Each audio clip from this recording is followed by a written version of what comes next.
Välkomna till avsnitt 5. Welcome to episode 5, an episode entirely in English. And look what I found in the attic. Min gamla Vintergatan 5B tisha. Så eftersom Wilson pratar mycket bättre engelska och inte har bott i Sverige på 25 år så kör vi hela avsnittet på engelska. So welcome and please enjoy.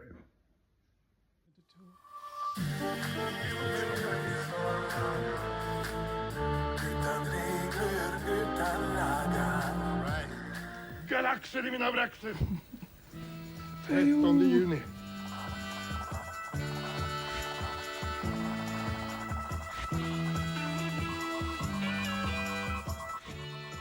Oh, I remember that day.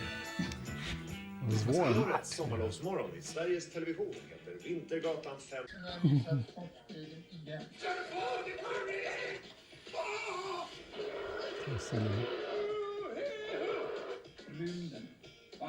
Ungdomarna, invandrartjejen Mira, amerikanen Glenn och den rödlätte svensken Henrik är betydligt mer entusiastiska över rymdresan. Helt enkelt, det är kul. Det är spännande. Det är verkligen spännande. Det är ett stort äventyr att byta perspektiv och se att det faktiskt finns ett universum som inte vet hur stort det är. I grunden handlar Vintergatan 5A om existentiella frågor och filosofi för barn. Varför är vi här? Är det bara vi som är här? Ja, att få se världen från ett helt annat håll. Är det bara en dröm? Eller vems dröm? När man tänker på det så... Det är just nu vi kan förstå att vi själva är rymdvarelser. Den 13 juni är det premiär för årets sommarlovsmorgon. Och ja, en gammal rymdhjälte finns också med på ett hörn. Och hur var det här? Är du Kapten Zoom? Kapten Zoom! Galaxer i mina braxer.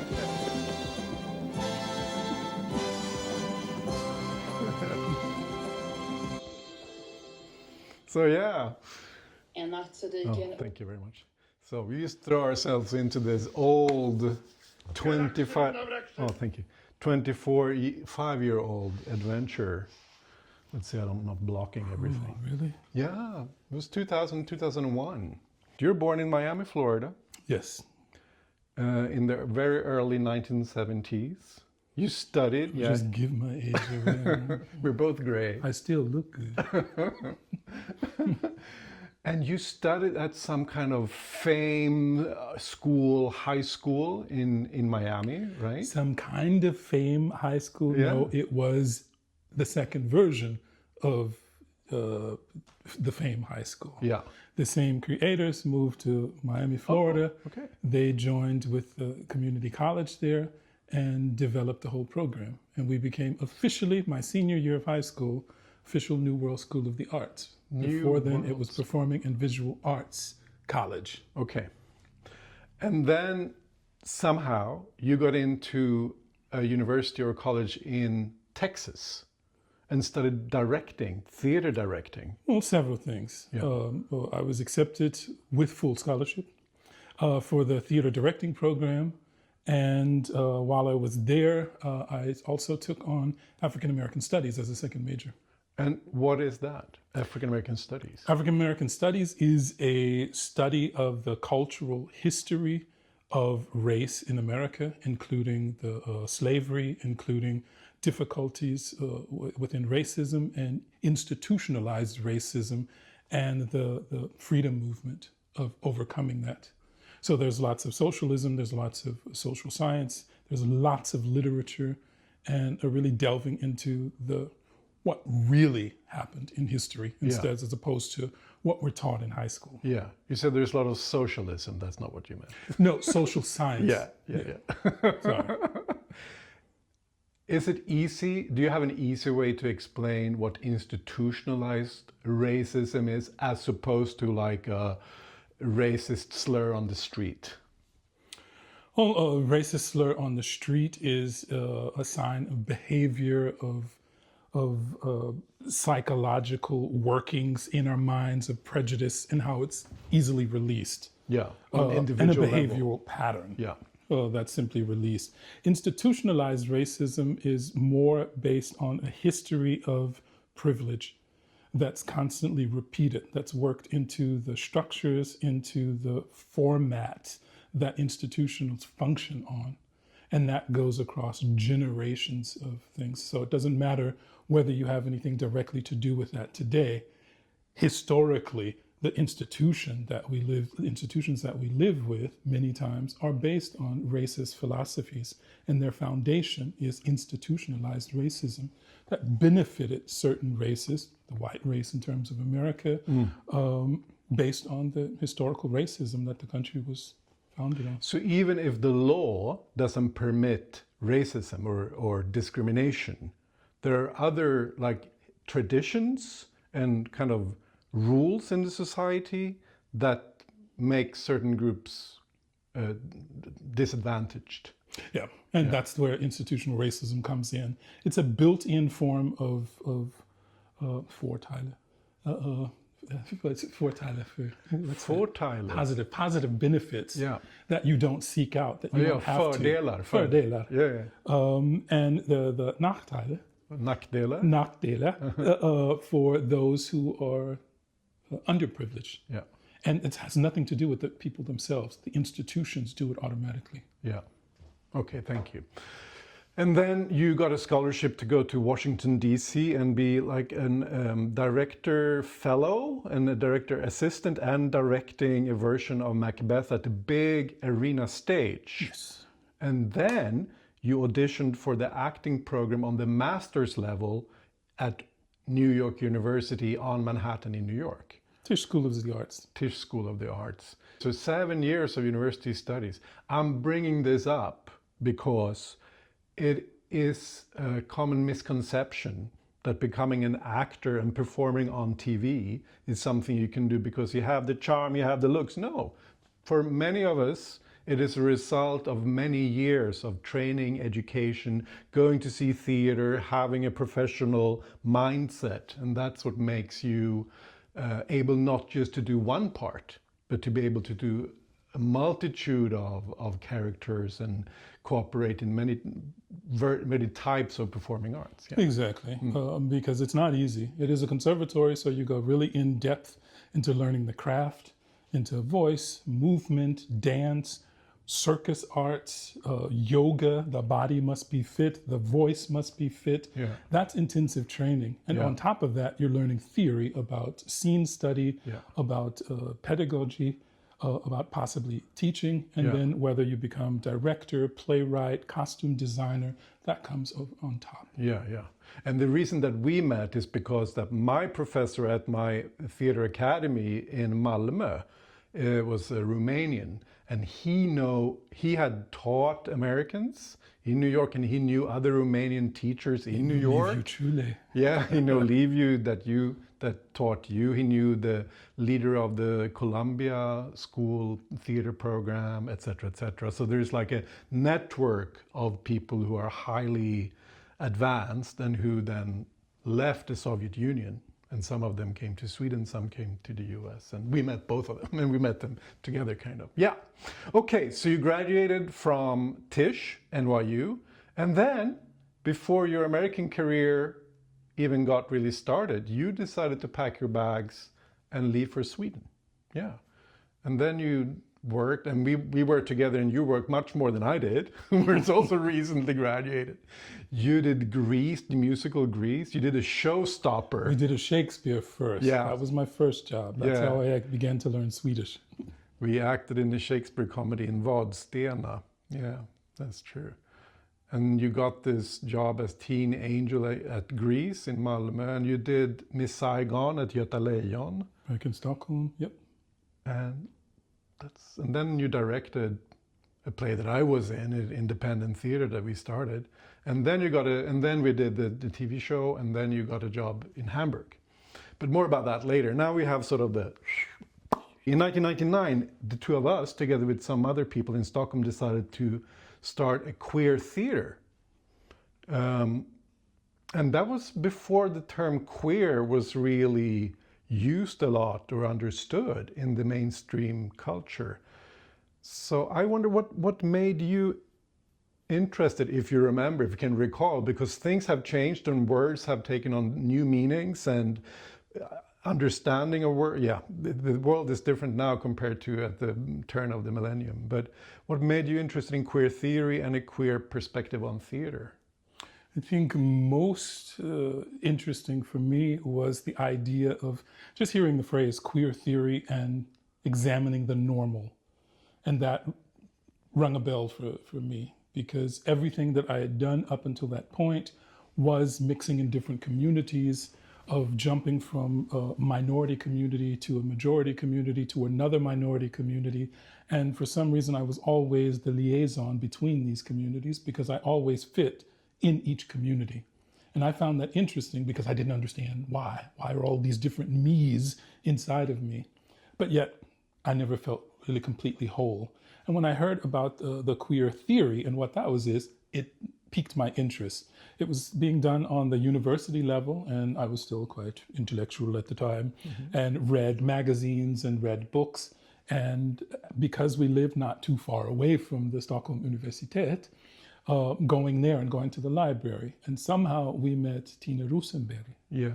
And had a wonderful conversation with her. And she started giving me books to read, leading me further into that. So I buried myself in the founders of queer theory, feminist theory, different perspectives and all. And I was intrigued by this thing we call normal. And it was actually a perfect time with the queer theater that we were starting, examining different things, and getting people to challenge themselves with, why do I think the way I think? Would it be differently if I thought this? Or would it be different if that was happening? Why do I think this is the only way? And it was perfect timing when Vintergatan came along, and we were there and got to help create some of the episodes, some of the character traits that we had, and to challenge some of the things that were being brought up and going, well, why does it have to be that way? Can we not try something differently? Oh, that's interesting how you remember that. Oh, there will come questions from viewers. We can come back to that. Interesting. Yeah, I remember you stayed up late at night reading and writing, and just smoke coming out of your ears. You thinking about this new world that that you found yourself in, navigating Swedish culture, and being and yet another type of outsider in Swedish society compared to. You were not just being African American in a white-dominated America. You were also an immigrant and black in Sweden and not speaking the language, etc., etc. But you picked up on Swedish really quickly. I remember you started studying Swedish already before you had moved here, and then but you were. We studied in New York. Every night I did one chapter so I could carry a conversation when I arrived. Och det är fortfarande i huvudet. Men det är väldigt svårt att börja prata på svenska hela tiden. Där jag bor i Tyskland, bara tyska kommer hela tiden. Ja, just det. Men det är fortfarande kvar i huvudet. Någonstans i bakhuvudet. I huvudet. In the dachboden. What's that? That's the attic. På taket. Okay, so thank you for that very brief introduction. Is there something you want to add about, like, about who you are, who you were at the time? We can talk about the future, what happened after Vintergatan later, but sort of I'd rather talk about that time, because I actually haven't thought about it so much, but because I thought about it so much back then, now looking back on that, it was a very special time because I had left the US. I was rediscovering myself. I was forced to rediscover myself. And I'm so grateful for that time period now because I had to throw everything out. And I think I remember telling you once is that I grew up having lots of dreams. I wanted to dream to get to New York. And I actually got there. And walking down the streets of New York one day, I said, I'm here. What do I do now? And that's around the time where I made the decision to leave New York and explore Europe because I wanted to see the world. I can always come back to New York. I wanted to see something new. And arriving in Sweden and learning Swedish, and particularly with Vintergatan, and playing around with Glenn and being silly and foolish and getting to explore our characters that we developed together, it helped me develop as to who I am, to It helped me reveal some of that feeling of feeling kind of like a kid or a teenager, of not knowing the body and not really knowing what to do, feeling strange, feeling tall and lanky and unromantic, but wanting to be cool at the same time. Yeah. That was me as an adult at the same time too. I was a grown adult. I should know what my life is about, where I'm going, but having to rediscover that and start from the beginning all over again and go, especially when what is normal was constantly in my head. Yeah. I got to reimagine myself. I got to reform myself in my own vision. Yeah. But which was powerful for me. That's beautiful. And the fact that it seems to me from the outside that you have always had that strive to go beyond what you already knew. I mean, moving from Miami and going to college, which was not something that many people in your family did, right? No, I was the first. Yeah. And then going to New York and going into theater and musical theater, and then going to Europe, and then to Germany, where you have had not one, but two or maybe three different careers over these 25 years, right? Careers? I was still always a performer. Yeah. I was always in the arts. I was always in entertainment, either management or performance or singing or something. Directing as well, yeah.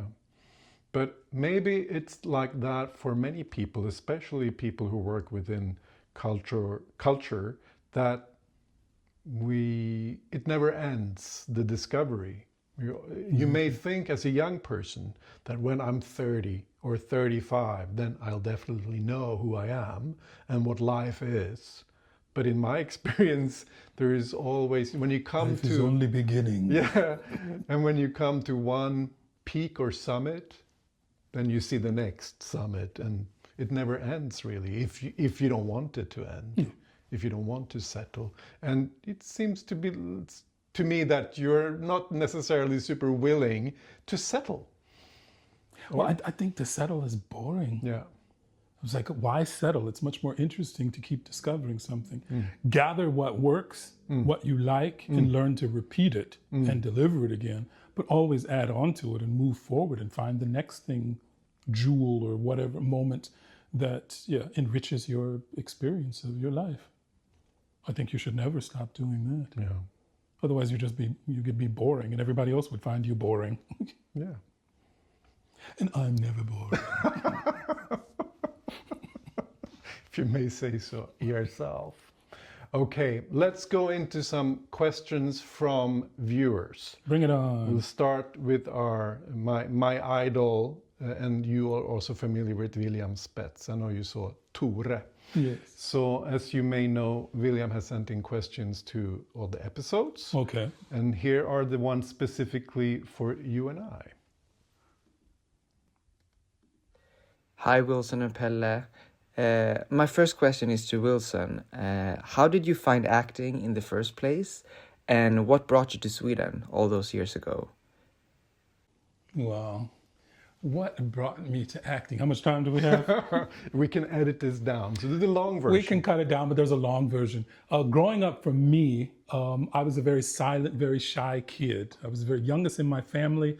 I grew up in a predominantly black neighborhood. It wasn't very wealthy at all. So when you were at school, you were put into a role very quickly. You were either extremely smart, which I wasn't. You were a football, basketball sportler, which I was not. You were extremely handsome and the best one, which, okay, I didn't quite fit into that role, but I was a little bit of all of them. A little bit of smarts. No, I was not a sportsman at all. So I was picked on a lot. So I was scared a lot of the times from being picked on and tried to disappear. And all of a sudden there came a Christmas play. And for this Christmas play that year, there was a narrator that needed to be chosen to narrate the whole play going through. And everybody was terrified of it and nobody volunteered. But I was silly enough to raise my hand and say, I'll do it because I liked reading. I liked doing that. And I got the part. because nobody else wanted to do it. I ran home, I told my mother, I got the part, I'm the narrator, but I have one important thing. You have to buy me these pajamas because I have to be on stage in my pajamas. Wow. We went out, she bought me that because she saw that it was very important to me. And they were glow in the dark with all kind of action figures on it. I looked like I was the kid because I needed to look sharp, standing on that stage, reading from this big book. Age 10 or what? Jump cut to the performance. I think I was, about 9 going on to 10. 10, it would have been that.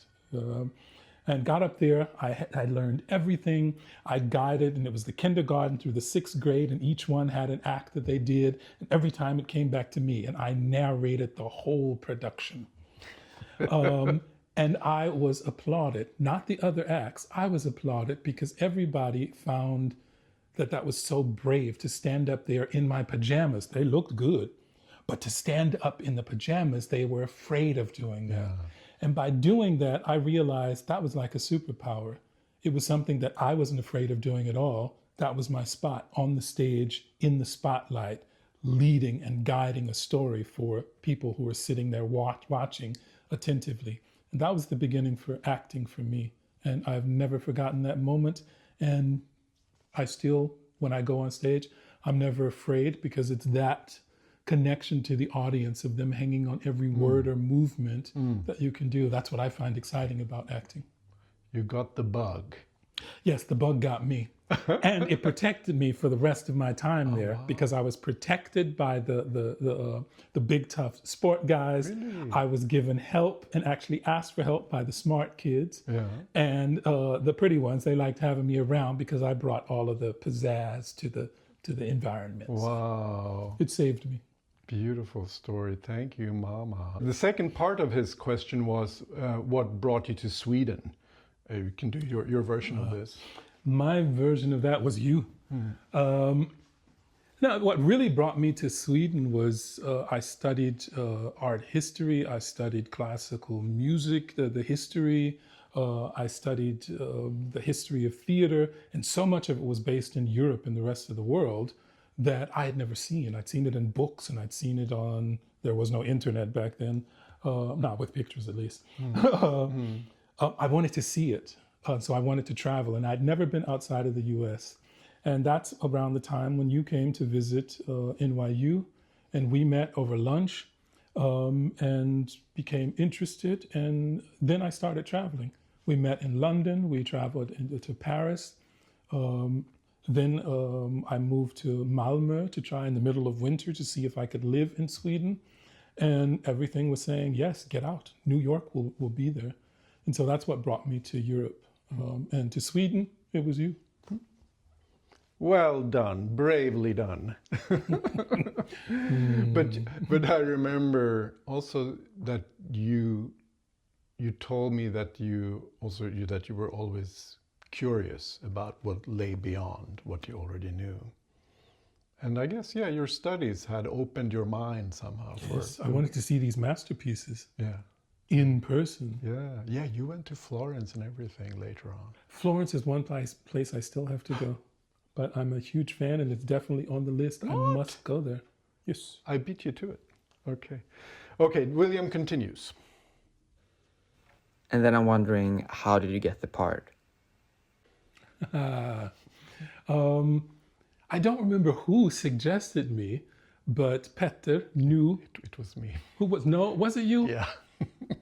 I mentioned to him. Okay, then maybe that's, then this becomes very interesting, William, because, Pelle introduced me then, and I had an interview.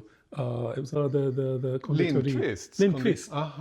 We met there, and you sat in the other room, and I had an interview with Petter. He asked me some questions, and what I found interesting was that he was looking for an American actor.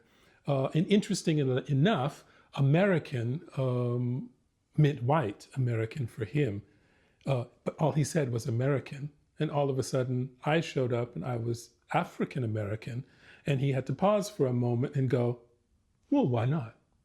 It works. You're still American." And I go, "Yeah, that's good of you to make that leap."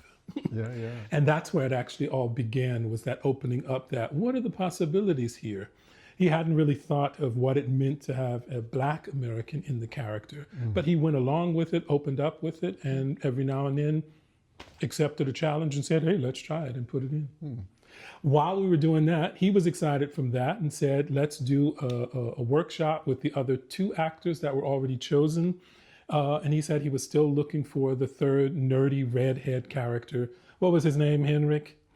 And I said, well, I know someone who is an actor who could play that quite easily. And I've worked with him before. I think you should talk to him. Oh, yeah, who? Because I'm really looking for someone. Well, actually, he's in the other room. And he said, well, okay, bring him in. And Pelle came and joined the conversation and continued the interview. Oh, wow. And then we ended up doing the workshop with the 4 of us together. I think only with Philomene, you and me. Okay. Yeah, I think we met Anders later. Next question? Yes. Okay.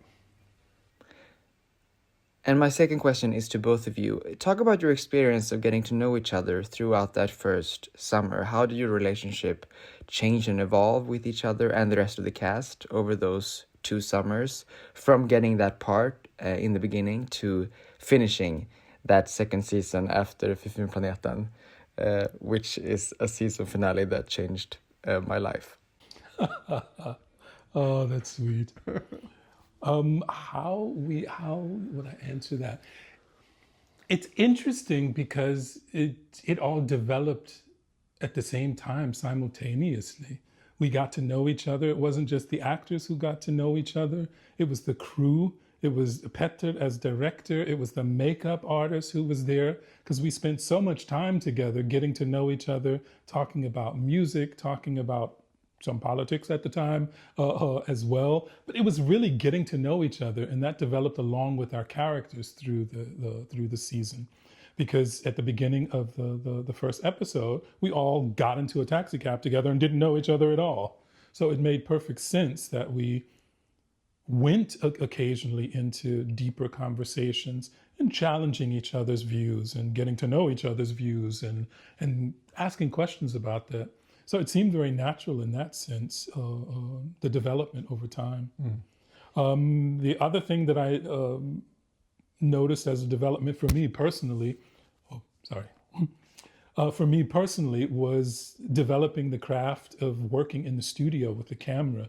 And I fell in love with grabbing a script, having read it ahead of time, but not being able to grasp it all in my head and memorize it, and have to go from day to day, maybe 2 days ahead of time, learning things, make it happen, working with the camera, taking the direction, learning and using our skills as actors with each other. And I remember a few times how we would have to talk to each other a little bit to make sure that we're reacting with each other, because we came from different schools of acting. And that was sometimes a challenge, but it was also a learning process of getting to know each other. And that developed and got easier over time. Yeah, as we went on. absolutely. You and I already knew each other, of course, that was different. We hadn't acted together. I guess it was always different when you know each other personally and then you step into a professional role. I do remember that sometimes both of us probably thought that we'd spend an awful lot of time together, living together and having vacation together and being in the studio together. So that was maybe a bit much. But you develop routines for that. You understand, okay, when not to get involved, when to not be in the studio and do that. We already had that routine down, especially from working together intensively with the theater. Yeah. So working on Vintergatan was actually quite easy because we could focus on other people, we could focus on other skills that we needed to grasp, but yet we still had a familiarity that we could fall back on a break. Yeah. Or doing with all of the traveling that we did. So it was nice to have that comfort there, as well as exploring new energies. Yeah. I promised you that you would tell the story about your experiences about living in a cottage by a lake when there's a thunderstorm. Yes. I hinted at that you were not the biggest fan of living out in the bush. I'm not a nature fan, especially not from that summer in Vadstena. No, Växjö. Yes. The second The summer. night that I was the one where we had to do the episodes. Oh, which was everyone else was down on the planet, and I was the only one left on the in the ship. in the ship. Yeah. And so I was alone. I So was all in of those Stockholm, I scenes, think. all of those scenes were night scenes and were shot in the studio. So I had to stay for that week and film alone in the studio. So I was in the cottage by the lake on a little hill. It was beautiful, picturesque. And I was talking to you on the phone, and then a thunderstorm was approaching, or a lightning storm was approaching. And finally it kept getting closer, but I couldn't hear the thunder. But I finally said, I was seeing the lightning across the lake, and I said, I better get off the phone. My mother said, don't talk on the phone when it's lightning, that's dangerous. I still don't understand why, but my mother's voice was in my head. And I said, well, let me close the windows. And I got a strange feeling. You could feel the electricity in the air from a storm. And it was dark, and I was getting a little freaky in the woods, and the rain was coming. Although it wasn't raining, but the storm was there already. Odd. And I heard some crackling at the fireplace, and something in my voice said, go over to the fireplace. And I went there, and I heard the crackling, and I felt this strange energy. And I saw, what is that? Maybe it's raining in the flute, and the flute was open. So I grabbed the metal rod, and I turned it to see if it was open. And while my hand was there, that voice came back again and said, go to the window.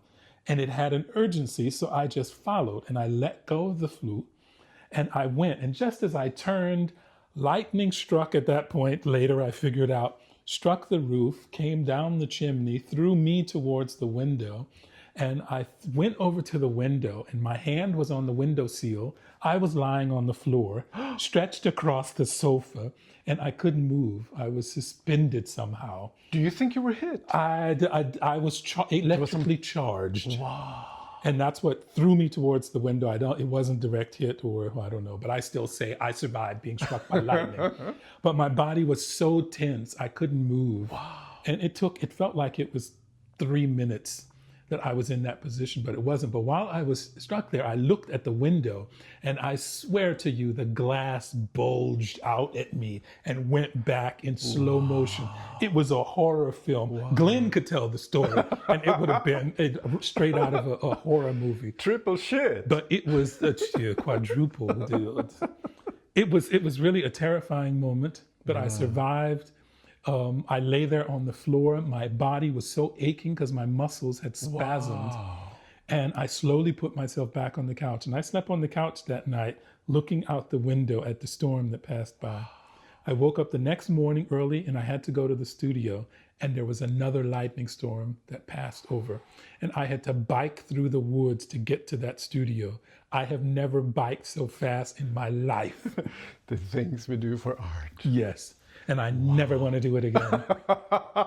You survived to tell this story. Yeah, but we discovered that little house was up on a hill by the lake with a tin roof or some kind of metal roof that was painted. Wow, lucky you let go of the spjället, the flute. Wow. Yeah, adventures in Växjö. Yes. Wow. Okay, we continue with the last few questions here from William. And then I'm wondering, how much time did you have with the script before you shot the scenes? And how much was script and written on the page? And did you ever have time to improvise and play with the scenes? Well, how much time we had depended on when we took a break, how much time, how much energy we had the night before to stay up memorizing the scenes for the next day. Yeah. Because there was so much material we had to learn and improvise. And because Swedish was not my first language, and I was struggling with that, trying to keep the syntax and the grammar going, and understanding not only my lines, but I had to memorize everybody else's line so that I would respond and know my cues. So for me, it was incredibly difficult, but it became very good at it. I learned it once before the night before, got it in my head, at least the idea of it. I woke up during the makeup chair, and right before we did the scene, I sat on there during that coffee break and memorized it once again. If we ever memorized it, if we ever improvised, I don't think we did too much. But where we improvised, we had visitors and we had the live calls. Yeah. That was almost all improvised. Yeah. Yeah, that wasn't your favorite. No, it was a nightmare. But actually, I didn't mind improvising because I loved doing that. But my difficulty was that they called in live over the phone, and I had to listen to and understand what they were saying, and there was nobody who could say in my ear, "What did he just say?" I remember the one kid, lovely kid from Skåne, who called in, and it was such the cutest voice, and I could only smile because it's so sweet, but I didn't understand a word that he said. So that was improvised, and I just made a Glenn out of it, and I brought in all kinds of things. It'd be interesting to see that episode. Yeah, you should. Thank you, William, for your questions as usual. Thank you, William. Other questions that fans have been asking in various social media forums is, are there some scenes that you remember especially recording? I think, there are many things. There are thousands of things, especially the scenes that we were on location in Gran Canaria, on Tede, and those outside scenes were fantastic to do that. But I think my absolute favorite was the week or so that we spent on Långholmen. Öland. Öland. Why do I call it It Långholmen? looks similar from above, but Öland is much bigger. It's Öland, of course. Yeah. Okay. Well, Öland. I thought with the medieval festival there, and going back to that, I thought those are some of the Åldersbyn, the Iron Age village. Those are some of the best episodes. I think they're so nicely written. It's a world in itself. It's almost like Vintergatan, the film. Yeah. Because it's from beginning, middle, end. There are complete characters. There's movement through the whole thing. And it was also focused on Glenn. Yeah, it was. So it was all about me. And actually, you know what? I now remember I saved some screenshots from the episode. Helge. What a wig. And I have dirt in my face. Yeah, so we meet there, Helge and Glenn, and looking really silly. And then we meet the chief, Hövding Skafte, i Skaftekärr.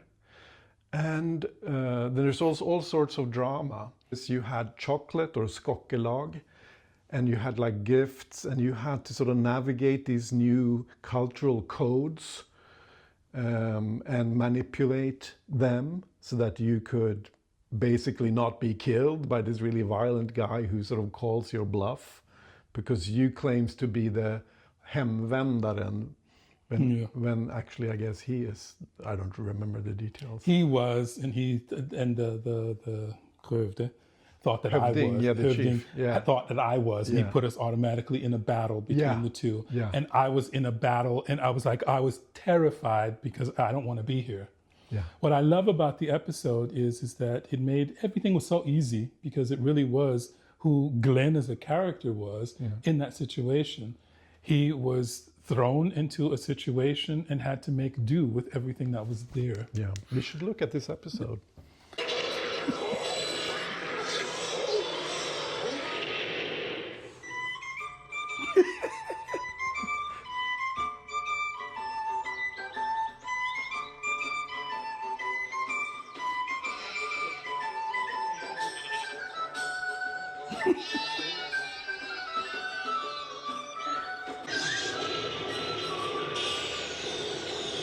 Oh, very false.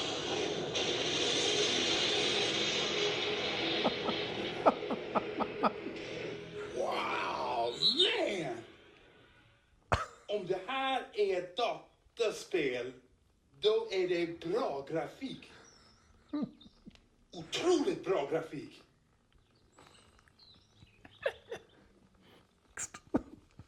Sheep and a sheep-like man. Nej, vad gör du? Jag kollar och ser att det här är ett dataspel. Men du är ju otroligt lik Henrik. Vad håller du på med? Håller du på med? Småländska. Jag är Helge, så ont i Haralds med hos Hövding Skafte i Skaftekärr. The connection with the camera, it's so random when you're not in a studio. It's like...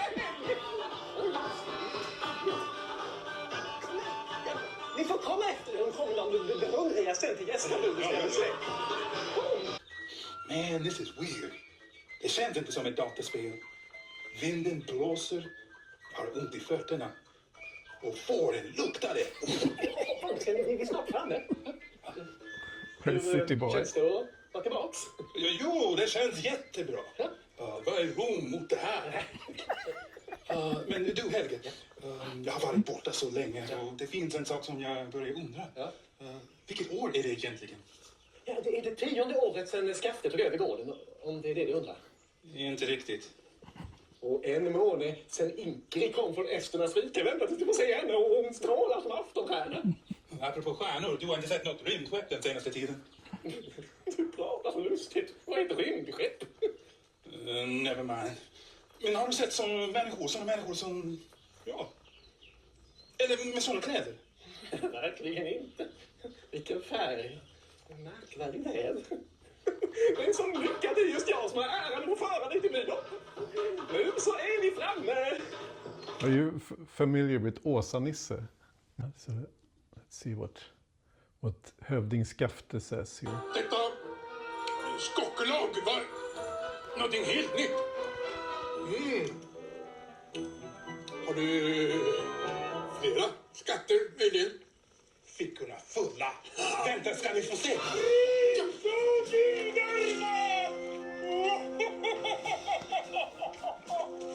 Äntligen får jag skåda mina fädernes marker igen. Äntligen hemma.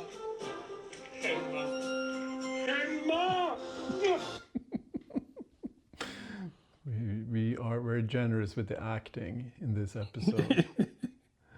Yeah, Åsa-Nisse is like this buskis or matinee movies that takes place in the countryside in Småland, and the acting is very similar to what I do with Helge there. And then there is a clip where you are like white kids are dancing around in a circle and you're in the middle dancing, like almost like to a foreign god. What I liked about this episode was because I thought it was perfect Glenn episode because that was Glenn's experience. Yeah. He was clumsy. He wasn't really smart.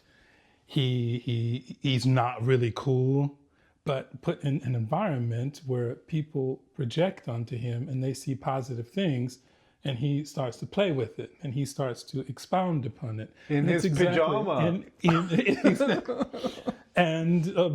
That's really what the episode is. All of that comes out, and it's actually what ends up saving him. And I think this episode was wonderful because he finds humility at the same time by doing that. And so through all the playfulness and the joking around and being silly and not taking things seriously. Because he thinks it's a game. Yeah. By the time you get to the end of the episode, when all of a sudden he has to land at the United Nations in New York, he's found his humility, his role in the whole thing, and he serves his purpose. At the end of the series. At the end of the series altogether. Yeah. And I think all of that is actually in these few episodes, what we did there, that whole journey of him being thrown into an environment, mistaken for something, trying to play along with it, using whatever he has on him to get out of the circumstances. It's terrifying. He thinks he's going to be killed, but he is saved. He comes out of it. He learns how to make fire. He learns how to do all of these things from the experiences. So it's a lasting, cherished experience for him in the end, just like the whole series in the end, when he has to deliver the message to mankind on the end, we need to save the earth. Yeah. And it's sort of like a microcosm in this little thing there. And that's why I love those episodes. Yeah. If I may, because I think it's a good segue into something else, because ending the season, we were making a statement about a green voice, taking care of the earth that we live on. That's what the whole thing was Caring about the planet, saving the planet. and landing there and being the spokesperson because he's going to his homeland to deliver a message. And he's there in his suit in the taxi and he's holding up the sign. What I found interesting is I don't remember who it was, but someone sent me, one of our fans sent me during Black Lives Matters, they sent me a picture of Glenn holding up that sign where it said Black Lives Matters, and it was Glenn holding it up. And it was moments like that where I was aware of it the whole time. When we did that, you saw some black faces on Swedish television, but they weren't as numerous. And it did play a big role for people. And there were fans who still write today to say, you meant the world to me because you reminded me of me. Yeah. And I go, that's representation in itself. And when you have a political thing that's going on in the world, like Black Lives Matters, to also have people make the connection to that is also a very powerful statement, because that's actually what the moment was about, was being political in that moment on a different level. And it's nice to see that people have gathered that from it. Just through representation, and Glenn being a lead character on the same level as the other lead characters, with his own story, his own agency as much as the others. I think that was beautiful. Yeah, cool. How much of Glenn is you? You touched on it. I had not realized until you said it now that this sort of teenage, the body is kind of too big for you, and that's so well It's all me. It's so well played by you, and that it's so much of him. I mean, also in my character, I also play around with that being like a big baby in a new body, kind of. But I like to do that because I always felt odd and lanky, and I wanted to be a dancer, but I didn't succeed at the dancers in dance class because my arms were too long and I didn't take up space.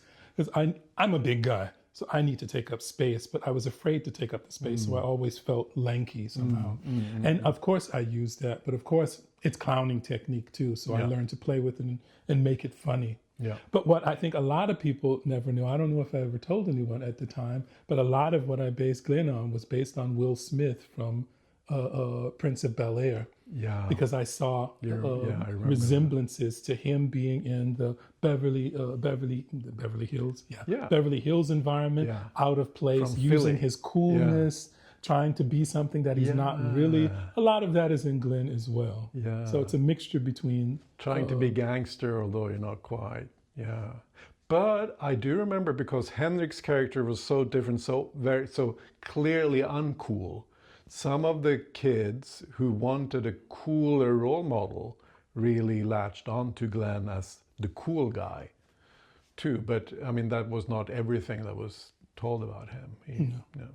The other thing that was, because for me it was important that he didn't come across as this shallow, cool guy who didn't have any depth. Yeah. It was important, and I thought Petter was brilliant about that, of all of our characters showing those softer sides where there are little secrets going on there. It was a little odd with Glenn because some of his secrets that he was embarrassed about was his singing skills. He actually wanted to sing rather than rap and do that. And so he found that. It was also something that suited us as well during the whole thing. But I thought it was a nice side. Not so much in that, but there were other moments where I also tried to always show moments of not being sure, of not being quite right if this is the right thing to do. Yeah. And that was nice to be able to look into the camera and have that look. It's like, what do I do here? Oops, that was wrong, but did anybody see that? It was nice to have that connection with the fans, so to speak. Yeah. Oh, this is nice to talk about this. Speaking of singing, I have a little surprise. Yeah. The other episodes with Philomene, we had a dance break. We will not do that. Oh, that's good. With Ingela, we had lots of, using wigs. And I think we should have a little singing break. 5 fingrar ska skydda dig. Ett är månen, ett är solen, ett är polstjärnan bakom molnen, ett är hopp och ett är tro. Handens 5 fingrar vaggar dig till ro. 5 fingrar ska skydda dig. Ett är månen, ett är solen, ett är polstjärnan bakom molnen. Ett är hopp och ett är tro. Handens 5 fingrar ska vaga dig till ro. Oh, you know I love that song. Yeah, this was the first song, as far as I know, that you learn in Swedish. Yes. At least outside of work. So I think maybe we heard it with Lisa Nilsson, but it's actually Peter Lemark. I know it song. from Lisa Nilsson. Oh yeah, That's how I learned it. yeah, I still listen to it. So. yeah. It's beautiful. So we have another viewer called Flinus1000 who asked, "What are you doing today? And how did the show and working in the show, how did it affect you?" It's 2 questions. But what do you do today? And you moved to Germany to join the Lion King, the musical theater production. Yeah. I needed a break from the theater. I was pretty exhausted being in control. I didn't want to be in control. I didn't want to direct. I didn't want to decide anything. I just wanted to be led. And I wanted to perform again. So that's why I came to Lion King. And it changed my life. I met some of my family. We are still some of my best friends who really are my family now. My very good friend of mine, her son is my godson, lives down the street from here. Yeah. So I come to visit him as well. And also another good friend who I call my sister. We've become very close, and that's why I ended up staying longer and longer in Germany, because I also loved performing. Yeah. And it was a different way, a different skill, performing the same show again and again and again. And by the end of it, I performed 1,700 shows. Wow. And every single time, forcing it to be real again, and working with little kids that were just needed to belong, needed to be loved, who taught me how to love and to give and receive love. So it was really life-changing and had very little to do with the theater, with the performance itself. That was in itself lovely, but it was the experience of so many different peoples of color from all around the world in one building. And we basically lived together, day in, day out. So I did that for almost 10 years. Yeah. And you did most of those 10 years, you performed the role of Mufasa. Mufasa, but I also performed the role of Scar, the role of Pumbaa. I was the first black Scar. I was the first black Pumbaa. Oh, really? Yes, and I was the fierce Mufasa too. Yeah, I saw that show in German a number of times, and it was... it's a whole podcast episode in itself that you should do. The experience of coming to the theater in the harbor of Hamburg, which meant that you couldn't just step out of the theater and go into the streets of Hamburg. You had to take a ferry boat or bike through an underwater tunnel to get into town, which meant that you spent a lot of time at the theater, especially when you had 2 shows, which was every Saturday and Sunday, with all of these people from Brazil, from South Africa, black Germans, Afro-British people, African-American people, and also white Germans and a few Swedes. Dutch, and some Swedes, Lacke Magnusson, and some Swedish technicians, I remember as well. So that was kind of a microcosm that was quite different from the world in the rest of Hamburg. Yep. And now, it would be, you should write that book about how that was how that impacted you. And Should there be a Netflix series? The intrigue that goes on there in the theater. Yeah. Okay. But you did that for 10 years. You took a break. You went here to Berlin for a year and did other stuff. 2 years. 2 years. And you directed a musical in Hamburg, once on this island. That was after I left. Oh, really? Okay. But then you entered into another career. Yeah, because then I wanted to get back into management. And in speaking to VPs and CEOs and what they thought I needed to do, they said, you need some German credits. So they said, okay, I'll go get it. To study the German language? No, not about that, but I needed to build up credibility. Oh, yeah, okay. When they were honest, they basically said, you're more valuable to us on the stage instead of behind the stage. I respected her for her honesty, and she said, you need to stop performing and build up credits in management. So that's what I did. I left the stage. So in order not always to be seen as a performer, you had to quit that completely for a while. No, Okay. because being a black performer with the skills that I had, I'm more valuable to them on stage than directing or behind the stage or in management, because they have white Germans who can do that. Yeah, yeah. So it was difficult. Why did for you them want to see go me. backstage? Because I like that. I've always done one instead of the other. If I'm on stage, I actually really want to be in front. If I'm in front, I actually want to be on stage or backstage upstairs running things in the production office. I do it all, and it's the jumping around that makes it exciting for me. But that's also, I've always been in all of these different groups, and I can speak to people in all of these different groups. And what I've now find, and to answer your question, what I'm doing today is I'm blending all of those together. I function as a liaison, and I'm now hopefully moving into a new position that does exactly that. I help concepts turn into operative reality. I take a concept where someone is a wonderful thinker, they have a wonderful idea that they want to omsätta. Omsätta. Transfer something? I help them figure out how to make that successful, because I see it from both sides. I understand what they want to achieve and how they're thinking, and I understand how operation works and how to make them coincide together. That's exactly why I went back to school as an actor instead of a director, because I've worked with amazing directors. Liviu Chule, I think was one of the greatest theater directors ever, but he had difficulty because I also spent time with the actors hearing how they didn't know what he was trying to do, or they were against him and they didn't trust him to do that. But he trusted himself, exactly. But he didn't know how to talk to the actors to get them that trust from the beginning. And so I went back to acting school to figure out how to bridge that gap. So I knew how to communicate with actors as a director to help get my idea across.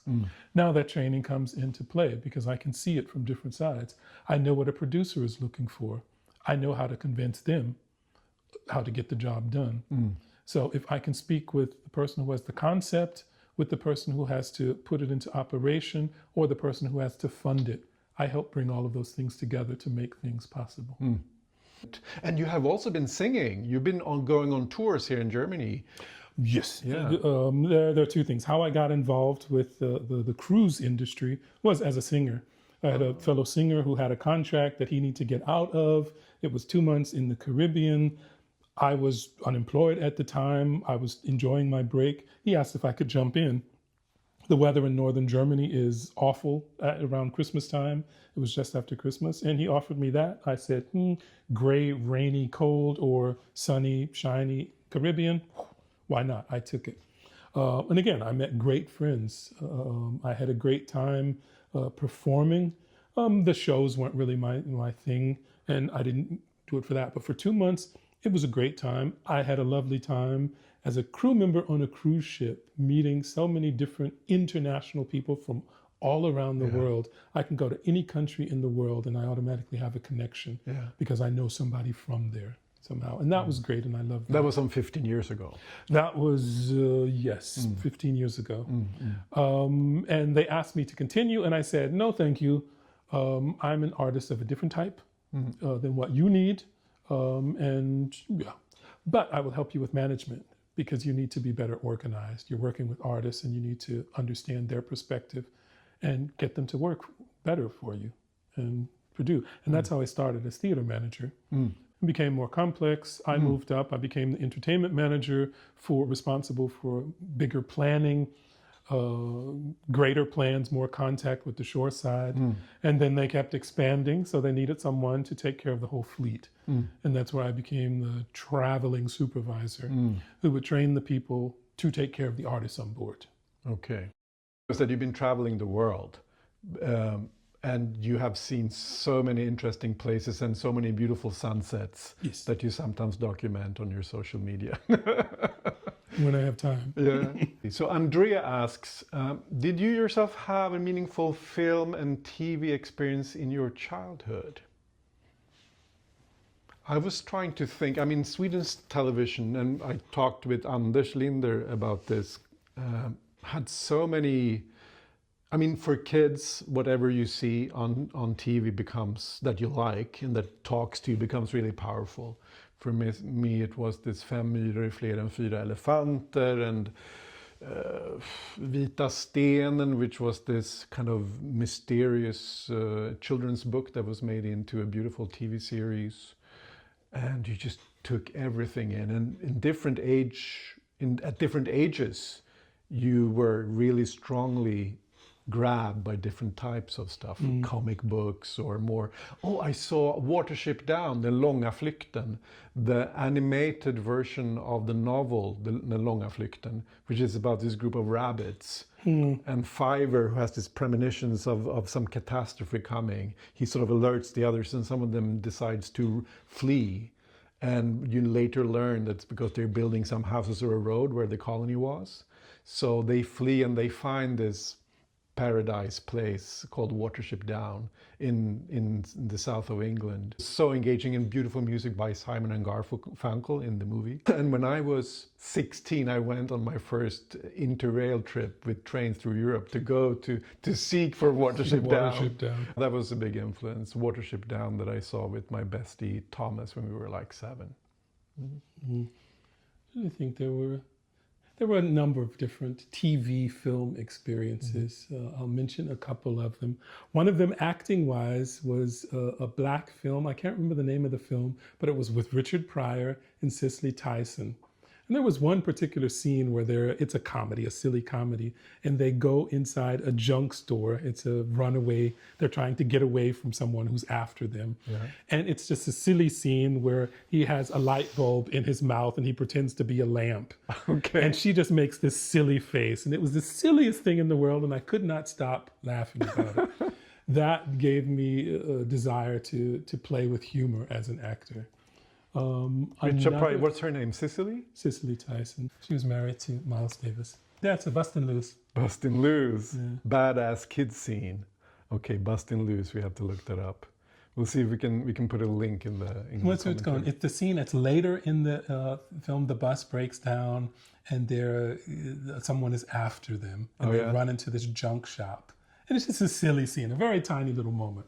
That was not so important, but that I always... And that was important because it inspired you to do acting and to entertain and make people laugh, or because there were like African-American people on the screen? Because it was a black film, because it was a group of kids that were underprivileged, and I believe they were in a foster home, and he's someone who doesn't fit in. He's on parole, and they force him to drive the bus, and Cicely Tyson is very straightforward and keeps him in line. And all of these kids just want to be loved. They're bad kids and everything. And so it's a journey that he goes through, learning to see the kids for who they are, to take care of them. They get into silly episodes, and it becomes a romantic interest between he and Cicely Tyson at one point. Okay. And it's just nice to see the journey of all of these black kids with their different stories, that in this strange, comical environment on a journey in a school bus. Bustin' Loose, okay. and I was a little black kid watching this. It was on cable that came out, so you could watch the movie 100 times in a month. Okay. And I probably did watch it at least 100 times that month, because I was this one scene just cracked me up so much. During that same time period is when Excalibur came out. And Excalibur was something, the character of Merlin was fascinating to me. I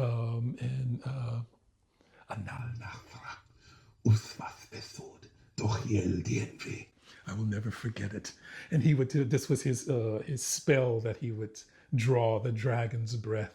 And I fell in love with the actor because he was a classical English actor, and it was his command of the language and his voice and the beard and his accent and how he carried and performed this character of Merlin. I was fascinated by acting and craftsmanship through Excalibur, and it was connected to Merlin. I remember, and I saw it again and again and again. Another thing that popped up again recently, because it's been 40 years since it happened, was Michael Jackson performing Billie Jean for the first time.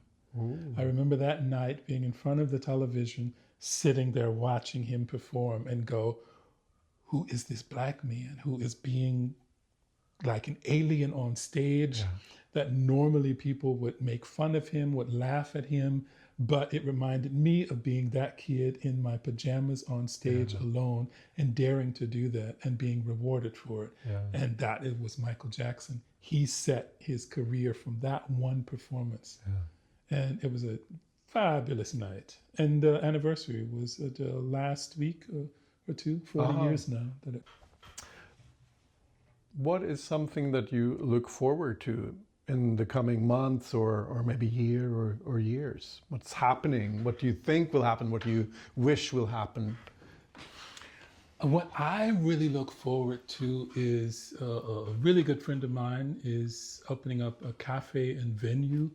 And what I'm looking forward to is helping him. He has an idea of creating a forum for people to meet and talk about issues, to talk about their experiences and perspectives. And I'm excited to bring those different groups together to talk about things that are important for us today, whether it's politics, whether it's gender, whether it's sexism, racism, whatever it may be, and viewing different aspects of that and creating a space for people to feel free to ask the questions that they never got to ask or that they were afraid of asking, and creating a safe space so that sometimes it's closed doors for certain communities to talk and feel free, or certain times where it's a mixed community where we can speak together, because those are conversations that we don't have enough of in everyday society.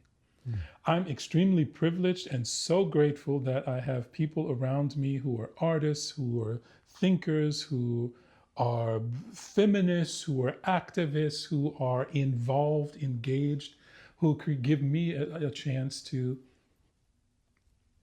bounce off ideas or to educate me, or for me to share my experiences and open up their eyes on certain things.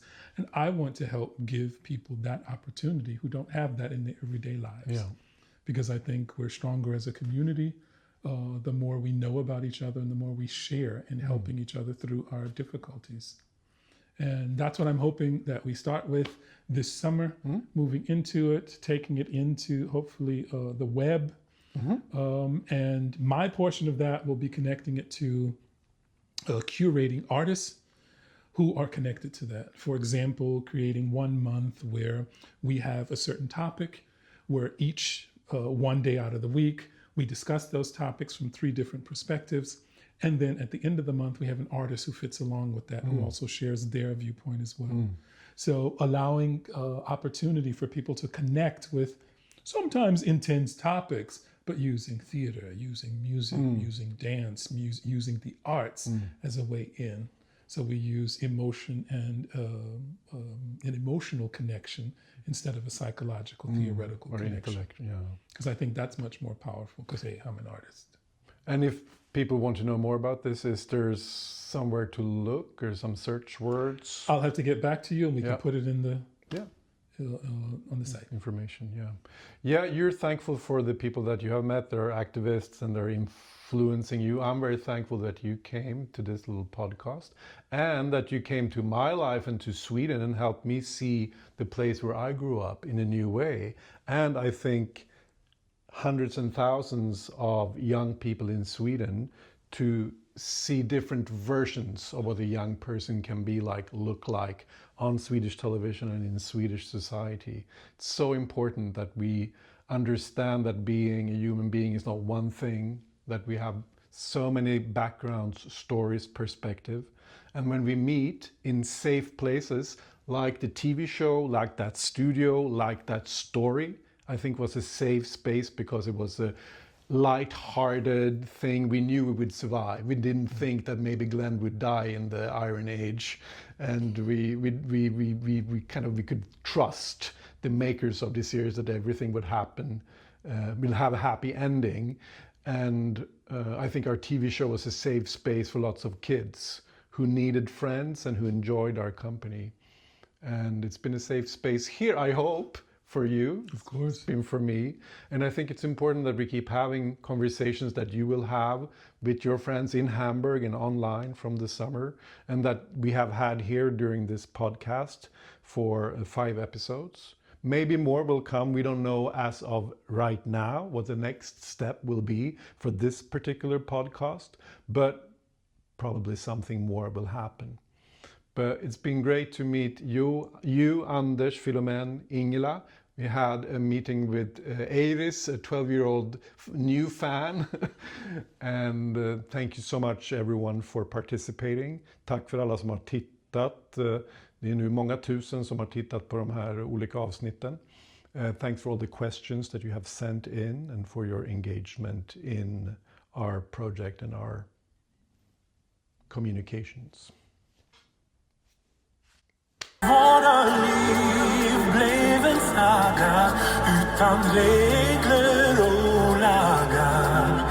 Men är det någon som vet om resan har ett slut?